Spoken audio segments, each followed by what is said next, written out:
Mi parte de la exposición no se va a centrar en una valoración moral del mercado, de la propiedad privada, etc., sino voy a tratar de hacer referencia a hechos económicos y políticos concretos y bueno, les voy a ofrecer mi análisis en contraste con la posición dominante de los medios de comunicación en buena parte del mundo académico y en consecuencia en la mayor parte de la sociedad. Bueno, primero vamos a empezar hablando de la identidad del mercado y el Estado. Desde la explosión de la crisis global de 2008, la palabra mercado reconquistó el lugar en la prensa, en los medios de comunicación. Por momentos allí continúa. Mercados, ¿por qué se desploman las bolsas? Dólar estable trae calma al mercado. Paraguay volverá a ofertar en el mercado de industrias culturales. Mercados petroleros en el centro de la especulación. Día a día podemos leer este tipo de titulares, tanto en Última Hora de Asunción, Clarín de Buenos Aires, El País de Madrid y prácticamente cualquier periódico que se precie. El lector desprevenido más temprano que tarde se va a preguntar quién demonios es el mercado. ¿Quién opera esa entidad que decida que sube el precio del tomate o baja el precio del combustible y con qué criterios se maneja? Si solo se guía por lo que lee en la prensa, probablemente arriba una conclusión errada, que sería la siguiente. El mercado es un eufemismo de las grandes empresas que cotizan en bolsa. Facebook, Microsoft, Exxon, etc. Y no es así. La terminología que corresponde para determinar a esas empresas, digamos, y a las bolsas de Tokio, de Chicago, al Nasdaq, es mercado de valores, y es una parte ínfima del mercado en su totalidad. Bueno, si ustedes llegaron a esa conclusión, no es culpa suya, en todo caso es responsabilidad de quienes producen y distribuyen información sesgada. Bueno, les voy a dar una definición en la que seguramente estaremos de acuerdo y habrá consenso entre clásicos, no clásicos, keynesianos, monetaristas, exponentes de diversas escuelas de pensamiento. El mercado es la suma de interacciones económicas de la sociedad.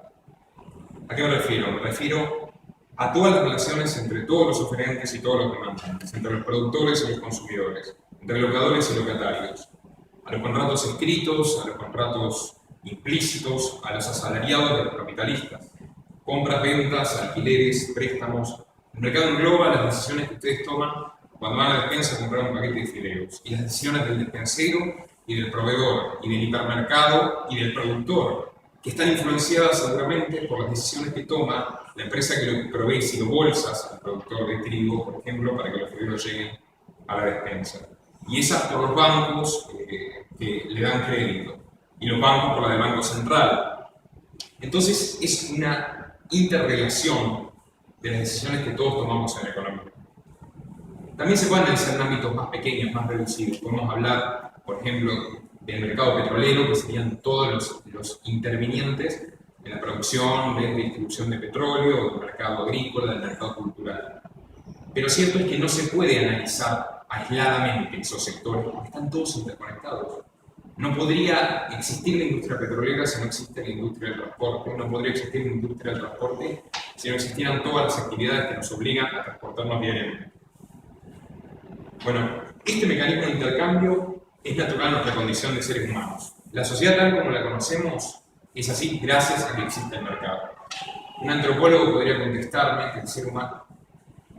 ¿Quiere decir entonces que esa definición que dice que el mercado es un espacio físico virtual no corresponde entonces? No, definitivamente no, porque el mercado es una entidad imaginaria, digamos, es la suma de todas nuestras relaciones comerciales.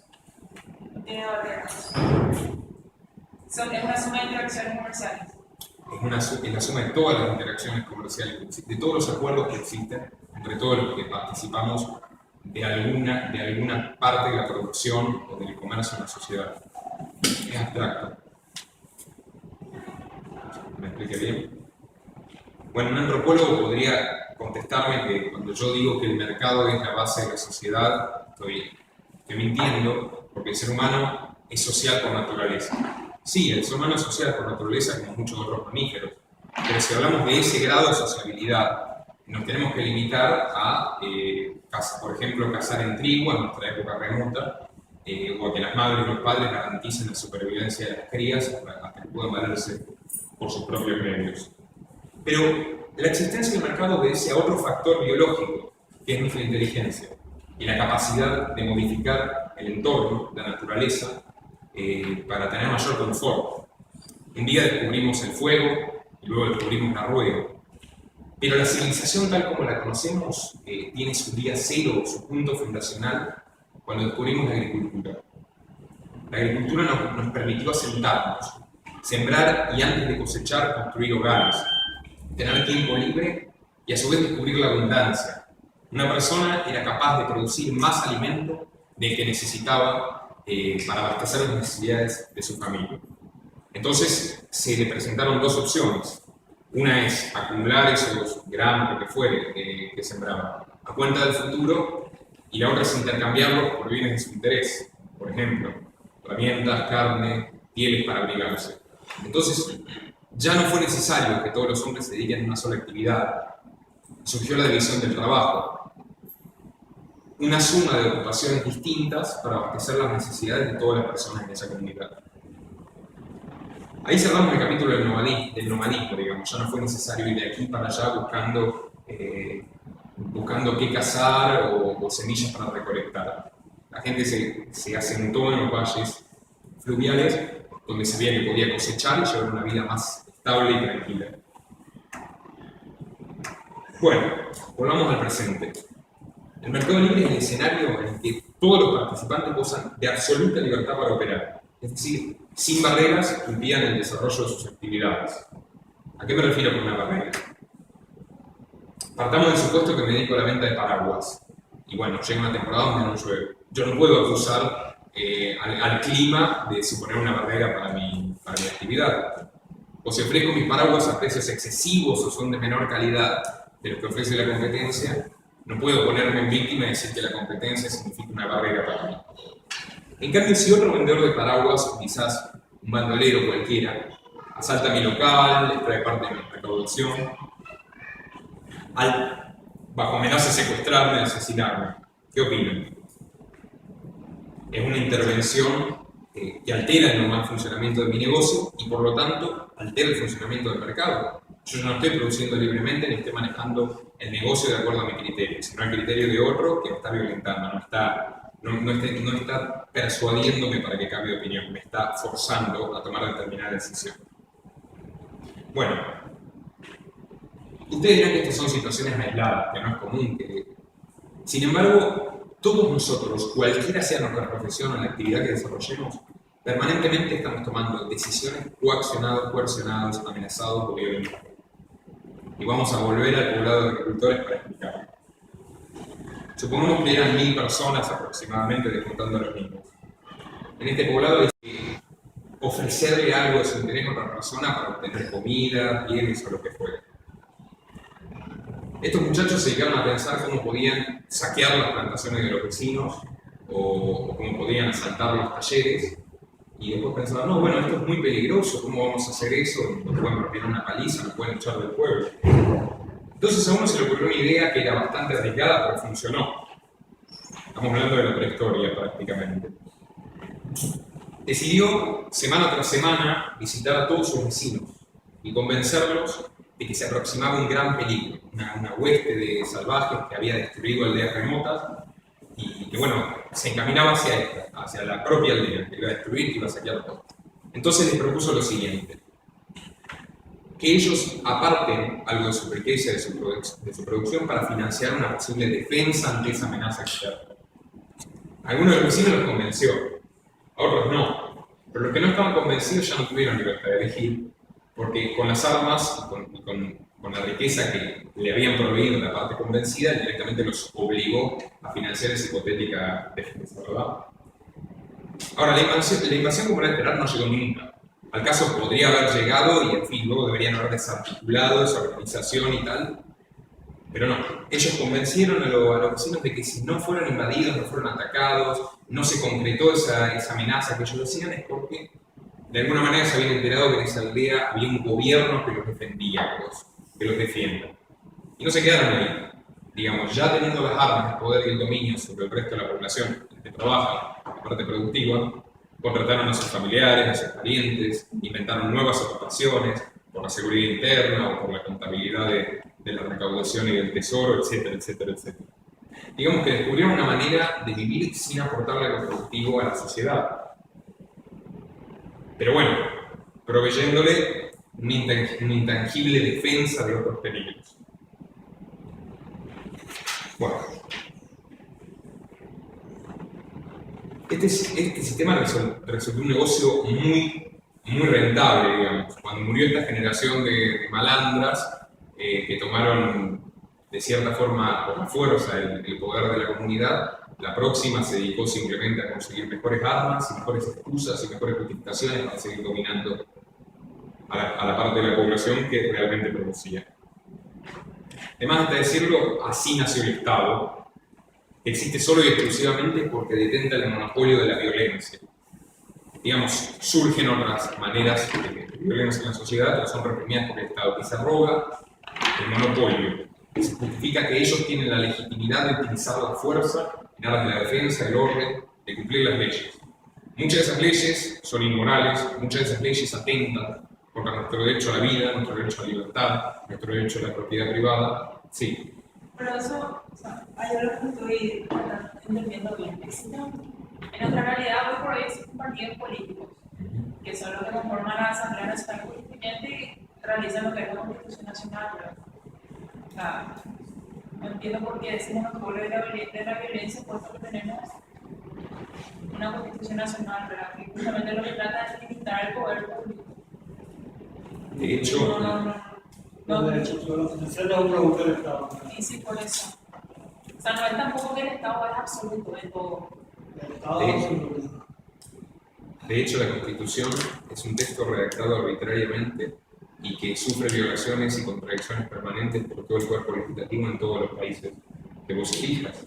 La Constitución no es un contrato al que adherimos voluntariamente los ciudadanos, aunque la mayoría de las constituciones consagran derechos como la vida, la libertad y la propiedad privada, que son naturales. Pero por otra parte, para financiar al Estado y defender esos derechos y muchos otros que consagra la Constitución y son discutibles, cuanto menos, hay que utilizar la extorsión y la violencia para quitarnos una parte de nuestra riqueza y financiar con eso el aparato estatal. Por otra parte, el Estado se encarga de muchas otras funciones que no son solamente defender nuestros derechos. El Estado es el garante de que existan ciertas clases que tienen un privilegio sobre otras sin ser productivos. Digamos, ahora continuaría con eso. ¿Querés hacer otra consulta? Ya pasaron 4 o 5 mil años, en definitiva, vos te me adelantaste en eso, el Estado evolucionó bastante, tuvimos consulados, imperios, monarquías constitucionales, monarquías absolutas, tenemos repúblicas, democracias, dictaduras. Sin embargo, el Estado conserva su naturaleza violenta y el mercado conserva su espíritu pacífico e intercambio. No queda en pie sobre la faz de la Tierra un solo mercado al que podamos denominar como mercado libre. Hay mercados más o menos intervenidos. Las intervenciones estatales son muy diferentes y persiguen distintos objetivos, pero todos tienen un resultado común. Alteran el funcionamiento natural de la economía, digamos, el juego de acuerdos voluntarios que habría si no hay alguien que aplique un garrote en algún lado para impedir determinada transacción. ¿Querías preguntarme algo? Perdón. Bueno, a continuación voy a explicar algunos de los mitos más comunes que hay sobre las catástrofes que se le adjudican al mercado. Empecemos por el dumping.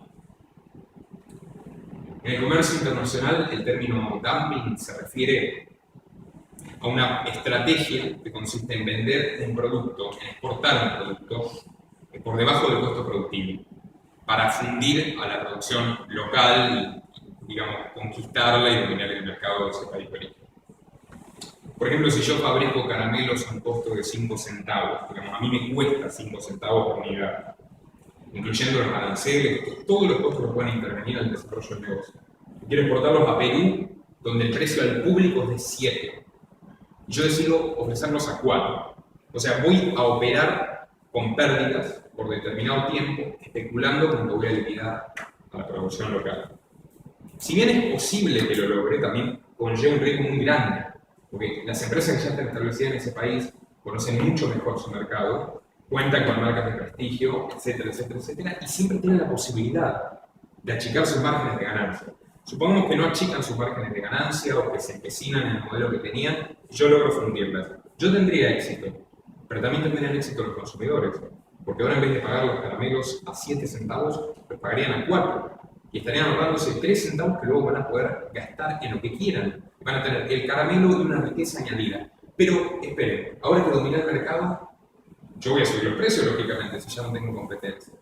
Ahora, si en esa sociedad hay condiciones para invertir y para desarrollar un negocio libremente, inmediatamente van a surgir nuevas empresas que compitan contra mí para acaparar parte de la ganancia que yo logro y van a obligarme a mantener los precios bajos de la misma manera que yo forcé a los anteriores. Ahora, acá hay un caso muy particular.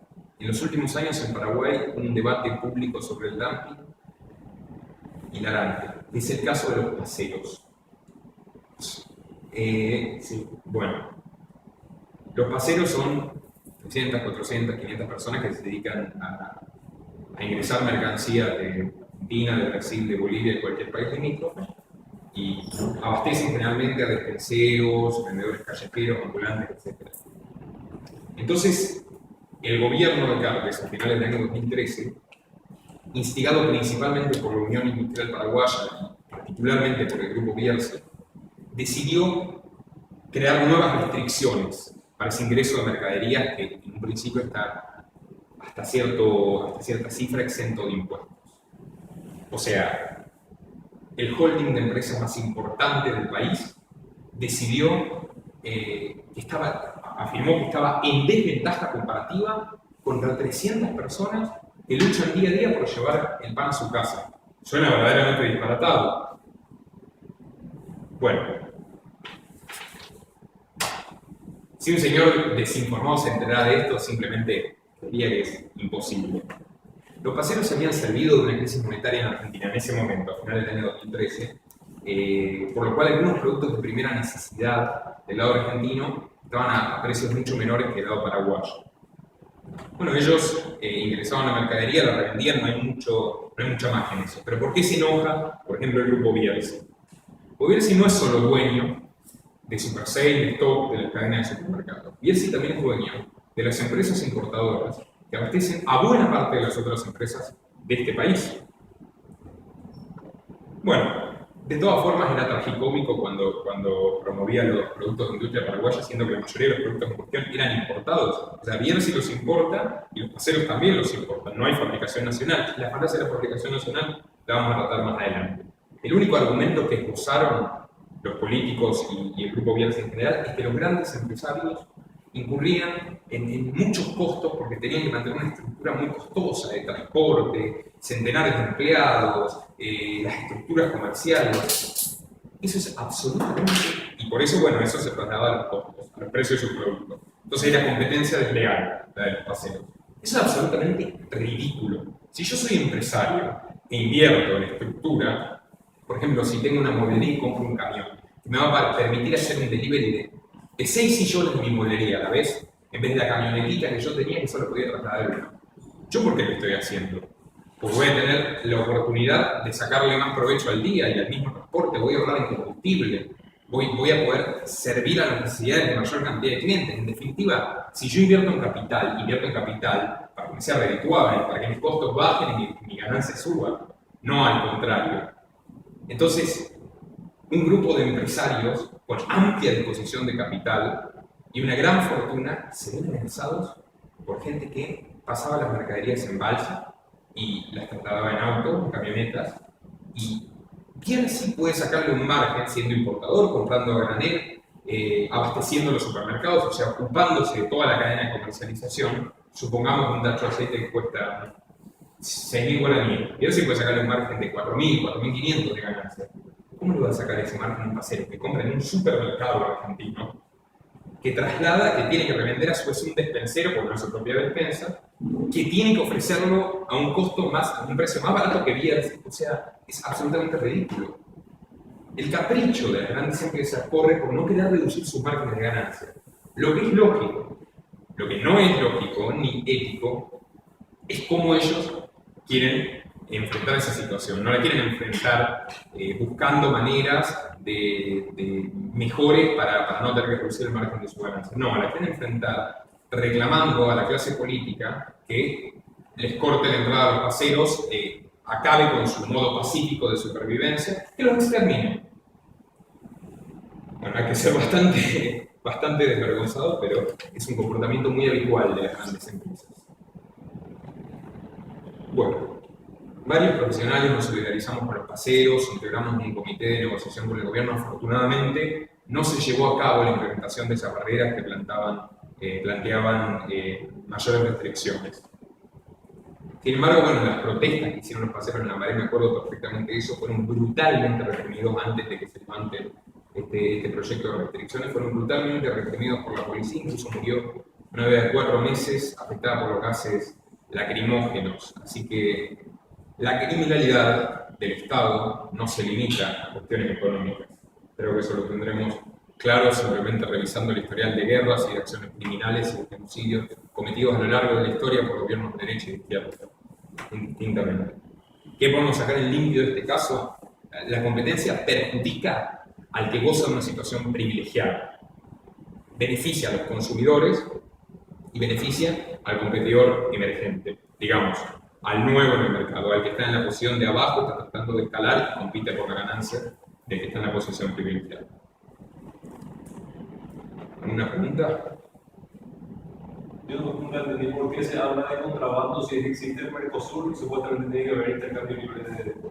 Precisamente porque las legislaciones están hechas para impartirse por los propios políticos. Hay tal cantidad de leyes redactadas al respecto que unas se contradicen a otras. El Mercosur finalmente fue un proyecto que quedó estancado en lo geopolítico, digamos, una alianza para que todos tengamos más o menos la misma cédula de identidad. Y es muy relativo, porque nunca fue el plano económico. Si Paraguay hubiera obedecido los requerimientos que planteaban Argentina y Brasil, que son dos titanes industriales, proteccionistas, un Estado mucho más grande, se hubiera fundido.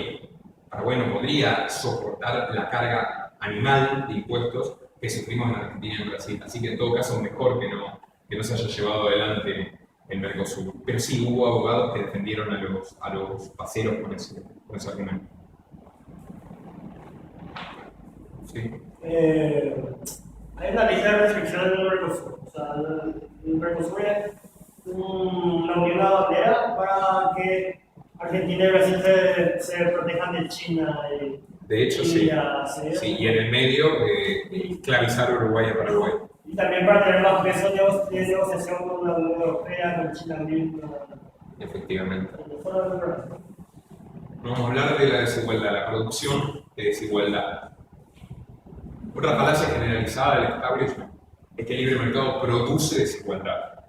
Lo curioso de esta afirmación es que la aceptan incluso algunos de quienes se llaman defensores del libre mercado. Dicen, sí, la desigualdad es deseable, porque si ese señor es multimillonario es porque le ofreció algo innovador a la gente y porque hizo su riqueza honestamente. Y si ese señor es mendigo es porque es un vago, o tal vez porque el gobierno no le permite al multimillonario crear más fuentes de empleo. Un argumento pésimo y muy simplista. Por otra parte, los progresistas dicen que no, el Estado tiene que intervenir para evitar la desigualdad, para reducir la desigualdad. Ambos están equivocados, tanto el derechista que dice que sí, la desigualdad existe y es ideal y es justa, como el progresista que dice, bueno, el encargado de eliminar la desigualdad debe ser el Estado.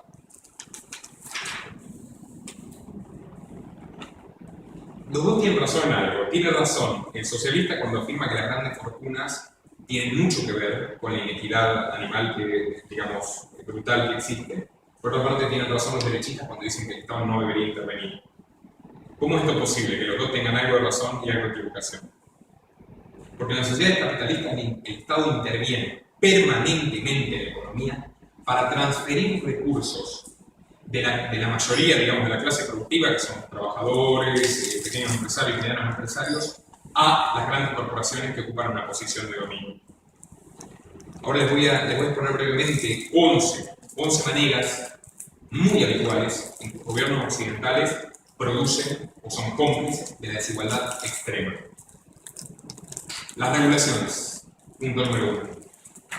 Si yo quiero iniciar cualquier tipo de negocio y tengo que enfrentarme, por ejemplo, a disposiciones edilicias o ordenanzas municipales que me obligan a construir un local de tales características en tal lugar porque hay zonas que están libres o porque ya hay áreas establecidas, esto no es muy común afortunadamente en Paraguay, pero es muy generalizado tanto en Argentina como en Europa. En Europa es increíble la incidencia de las ordenanzas municipales. No se puede usufructuar tal edificio para fines comerciales porque tiene un valor histórico. No se puede hacer esto, no se puede hacer aquello. ¿Qué están generando? Que yo, que soy el nuevo, me enfrento a una serie de condicionantes que una empresa que tiene 100 años y surgió antes de esas regulaciones no se enfrentó. Le están dando un clarísimo privilegio a la empresa que ya existe y un perjuicio a la que están haciendo. Eso es una desigualdad definitiva. Por otra parte, cuando yo no pueda crear mi negocio o me cueste más crear mi negocio, es el tiempo en el que voy a demorar en generar fuentes de trabajo. Entonces también está contribuyendo al desempleo. Punto número 2, las licencias. En todos los sectores de la economía, donde el Estado tiene un monopolio y distribuye licencias a los privados para que gestionen. Por ejemplo, la televisión. Paraguay creo que hay 5 o 6 licencias de televisión, 2 de las cuales las tiene Viarse, por cierto. Está, directamente no te voy a explicarlo, está cartelizando el mercado televisivo, está cerrando de una manera increíble el mercado, digamos, para que haya solo 6 empresas y esas empresas disfruten de toda la demanda que queda cautiva, digamos, todos los espectadores, todos los que deseen ver televisión. Ustedes pueden acotar, bueno, que hay varias señales que son extranjeras, eso es absolutamente cierto. Por cierto, la distribución de esas señales, TNT, Fox, etc., recae en los mismos beneficiarios de las licencias para tener canales de televisión local. Por ende, el mercado televisivo en Paraguay lo manejan 6 empresas, 5 o 6 empresas. Es así en muchos países, no solo acá. Las radios tienen algo parecido con el protocolo de asignación de frecuencias. Digamos, si yo quiero construir una antena y tomo las precauciones para no intervenir con la señal telefónica o de internet o de lo que fuera, y quiero armar mi propia radio, de todas formas va a llegar el gobierno a cerrar mi radio y a obligarme a seguir el protocolo establecido para que yo adquiera una de las frecuencias que el Estado me quiere dar o no. Número 3, las patentes, y este es un tema bastante interesante y conflictivo incluso dentro de las huestes de los que defendemos el libre mercado. Toda empresa creadora sobre determinado producto es propiedad privada, corresponde que exista. Sin embargo, otros sostenemos que la propiedad intelectual no parte del mismo principio de la propiedad privada, la propiedad de bienes, la propiedad de servicios, la propiedad de nuestro propio cuerpo, etc. ¿Por qué? Porque para inventar algo, por ejemplo esta computadora, yo tengo que partir de ideas de otras personas que son universales.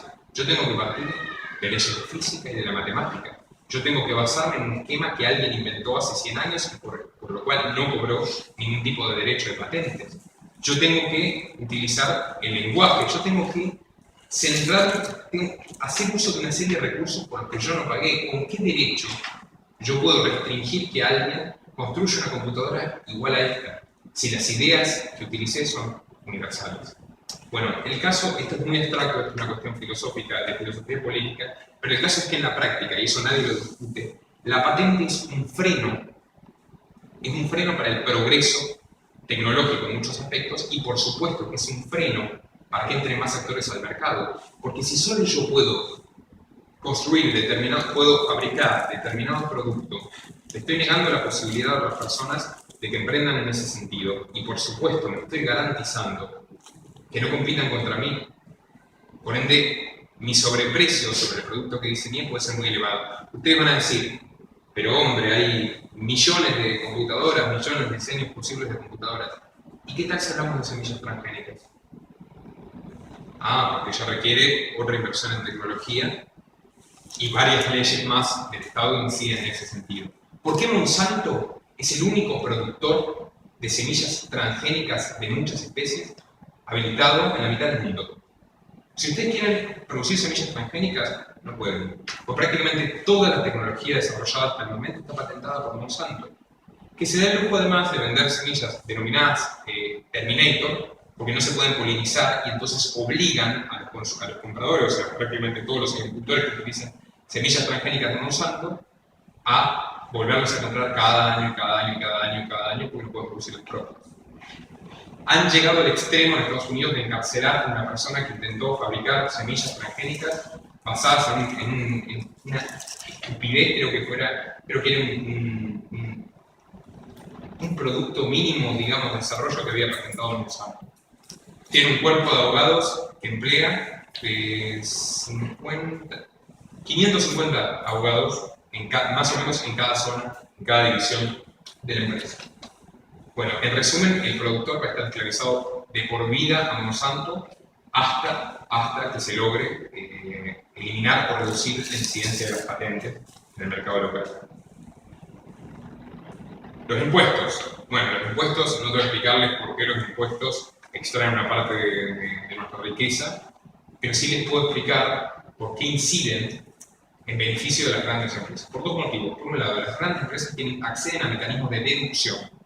O sea, si uno se fija lo que paga de IRP, la familia Bielsa, que los hemos tomado como punto hoy, pero es por el ejemplo que conozco, digamos, es mucho menor al que paga alguien que gana 7 millones de guaraníes y tiene que asignar el 10% de IRP. ¿Por qué? Porque Bielsa tiene un mecanismo de deducción mucho más elevado y contadores y abogados que trabajan en ese sentido. Y por otra parte, hay impuestos que solo recaen sobre los consumidores, o sea, sobre todos, y no inciden en absoluto para los productores.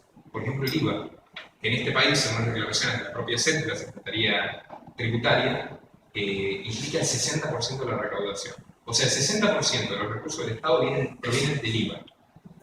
Si yo me compro un Mercedes-Benz, pago 10% de IVA. Y si el indigente paga un kilo de pan con las monedas que sacó de la calle, paga el 10% de IVA. No es muy igualitario, digamos efectivamente. No es algo muy... No facilita para nada una sociedad más equitativa o más justa. Hay impuestos sectoriales incluso. Por ponerles un caso, en Argentina, durante prácticamente 10 años, los productores agropecuarios, además de todos los impuestos usureros que ya les cobraba el gobierno como cualquier otra empresa, tuvieron que asignarle el 35% de sus ganancias en exportaciones al Estado. ¿Y cómo funciona la transferencia de recursos? Funciona de la siguiente forma. El productor de soja, además de todos los impuestos que tiene que pagar, que son comunes a toda la economía, tiene 30, en Argentina, estamos hablando del caso que les menciono, tiene que aportar el 35%, o sea, menos 35% de ventaja frente a otras empresas. ¿Para qué? Para que el Estado fabrique obras, por ejemplo, invierta en obras de infraestructura que van a utilizar todos. O sea, unos están sacando provecho de la desgracia de otros por la intervención estatal. Bueno, después está el proteccionismo, que ya lo vine desarrollando en parte con el tema de los aceros, y es un capítulo aparte que quiero mencionar luego. Las concesiones de obra y las privatizaciones. Un liberal defiende mayormente que las empresas sean privadas y por supuesto va a estar mucho más en contra de un monopolio estatal que de una situación en la que haya 3 o 4 empresas privadas. Sin embargo, las privatizaciones en Latinoamérica se han efectuado de una manera sumamente injusta y corrupta, porque se le entregaron a grupos por monedas, digamos, las empresas monopólicas, pero al fin y al cabo financiadas por nuestros impuestos. O sea, que significaron el esfuerzo de todos durante años, se asignaron a la empresa que se le antojó al político de turno. Y esa empresa, o esas 2 o 3 empresas, porque nunca fue más que eso, conservan una suerte de oligopolio. Entonces los efectos catastróficos, los precios altos, que tarden aún en instalar el teléfono o lo que fuera, están derivados de que el monopolio estatal se privatizó. Y las consecuencias económicas son las mismas. Hay países donde, por ejemplo, el teléfono o la electricidad no tienen provisión central, donde cada ciudad tiene la oportunidad de tener cooperativas o empresas que la produzcan localmente y compitan y le ofrezcan un precio más económico al consumidor. En Argentina, por ejemplo, no, en Paraguay tampoco, el monopolio es estatal de la ANDE. Supongamos que está desprivatizada la ANDE, con el protocolo de la alianza pública-privada. ¿Qué sucede? Privatiza la ANDE y supongamos que se lo otorga a 3 empresas. Mediante el protocolo de alianza pública-privada, si esas empresas tienen pérdidas al gestionar la ANDE, o sea, la gestionan de manera ineficiente, ineficaz, se siguen cortando la luz, se corta mal, lo que fuere, el Estado le va a garantizar una indemnización por las pérdidas. O sea, es un regalo. Es un regalo. Y así se han efectuado la mayoría de las privatizaciones en Argentina, de Menem, en Perú, de Fujimori, en Brasil, de Color de Melo, etc. Luego vienen los rescates, sí. ¿Cómo sería entonces la privatización ideal? La privatización ideal sería una privatización de lo posible donde se pueda partir dividir, ya sea en acciones o en unidades, la distribución del producto en cuestión que está monopolizado, y que la mayor cantidad de actores del mercado, de la mayor cantidad de empresas posible, adquiera una parte. Y entre ellas compitan, lógicamente. Mejor aún si se distribuye en la producción local también. Porque al haber planteado la producción de electricidad de manera monopólica, estatal, centralizada, ya tenemos todo un sistema a través del cual la distribución de energía es centralizada, digamos. En cambio, si vos mantenés ese esquema, definitivamente vas a seguir teniendo problemas que no tendrías si lo dividís en varias empresas en distintos lugares. Me explico, varias empresas, una de Itacua, una de Ciudad del Este, una de Asunción, una de Hernández, lo que fuera. Le vas a dar más posibilidades, también le vas a dar más libertad de explotación a la empresa en cuestión. ¿Y las subestáticas? Las subestáticas, perdón. ¿La subestática no sería una idea similar a esa? Más o menos. No, porque sigue siendo en un marco estatal. Claro, sigue siendo un marco estatal. Y monopólico. Y por otra parte, el que quiera tomar una decisión técnica, por ejemplo, sobre la subestática, va a seguir dependiendo de la autoridad central. Entonces nunca vamos a poder ver cuál decisión es más eficiente a cabo acá, porque son todas las mismas decisiones. ¿Me explico? Están todas subordinadas al mismo. Perdón, ¿qué pasaría con ciertos temas de un servicio público, temas de derechos humanos? ¿Derechos humanos? Y yo tengo derecho al agua. Una empresa va a querer cobrarme. Y hay gente que tal vez por A, B o C motivo. ¿Y quién regularía en ese caso si no hubiera nada? Algunos liberales te contestarían que el agua no es un derecho por esto, por aquello. Yo no me voy a meter en esa cuestión, me parece que es una ridiculez. Definitivamente sí, todos tenemos que tener acceso universal al agua y al menor precio posible, eso no se discute bajo ningún concepto. Tal vez lo que me preocupa es que ejemplos varios hay a nivel mundial Sí. de temas que tienen que ver con medicina, o sea, la salud o derechos básicos que al ser manejados por capitales privados un poco se especula lo nefasto de eso, ¿no? De la necesidad de uno sobre eso. Comprendo. O sea, Ante eso te no puedo sé si eso se va a plantear algo, pero también es como algo. No, pero me encanta responderte. Ante eso, dos cuestiones quiero destacar. La número uno, el agua no es gratis. O para financiar a Copaco no solo tenemos que pagar a Copaco, a ESAP, no solo tenemos que pagar la factura, que es un costo razonable, porque no es que la están regalando, sino que por otra parte, el día que ESAP de pérdidas, la vamos a financiar con los impuestos. Como te decía, las clases trabajadoras y las más perjudicadas, las que tienen menos recursos, son siempre las que pagan más impuestos. Y por otra parte, lo que te quiero decir no es que es un problema que no tiene solución, que te voy a decir, no, entonces como el Estado es malo, dejemos en los privados a ver qué hacen.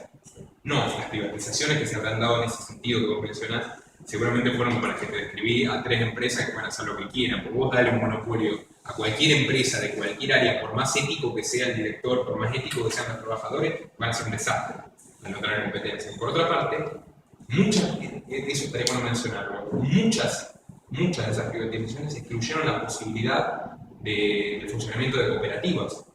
Las cooperativas son una empresa tan o más importante para liberar como una empresa privada, porque es producto de la libre asociación de las personas. Entonces, decime algo en lo que vos crees que le preguntaste a la razón cero. Si no van a estar de acuerdo con que el agua tiene que tener el menor costo posible, ser de acceso universal, te van a decir todos que sí. Lo más probable es que se puedan organizar cooperativas en ese sentido que garanticen que no haya lucro con el agua, que se distribuya el costo. ¿Me explico? Ahora, si yo le entrego la producción del agua al grupo Bierzi, definitivamente las consecuencias pueden ser